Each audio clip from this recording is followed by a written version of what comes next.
Isang bangkay naman po ng sanggol ang natagpuan sa irigasyon sa Leganes, Iloilo. Sa Santiago City, Isabela naman, isang lalaking holdapper din ang kinuyog ng mga residente. Yan at ipapa sa balitang probinsyang hatid ni Dante Perelio. Suntok at sipa ang inabot ng isang lalaking holdapper matapos kuyugin ng mga tao sa Santiago City, Isabela. Kwento ng biktima, nag-aabang siya ng masasakyan sa Barangay Batal nang biglang sumulpot at magdeklara ng hold up ang sospek. Ilang lalaki na sakay naman ng truck ang nakasaksi sa insidente at agad sumaklolo sa babae.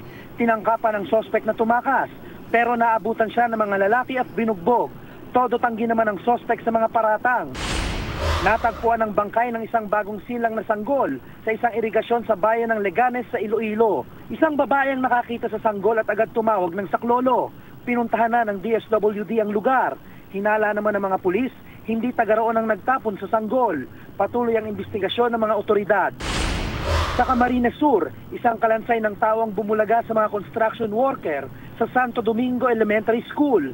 Naghuhukay raw ang mga trabahador para sa gagawing Poso Negro nang lumitaw ang bungo ng tao. Agad naman itong ipinagbigay alam sa mga pulis.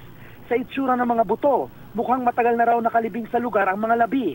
Pinag-aaralan pa ng PNP kung ipasusuri nila ang mga nahukay na buto.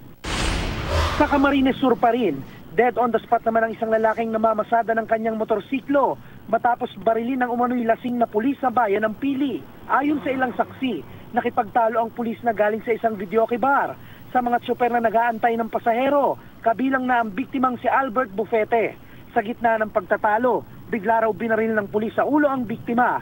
Matapos ang pamamaril, sumuko ang sospek na si PO1 Leo Dumangas. Inihahanda na ang kaso laban sa kanya. Dante Perelio, GMA News.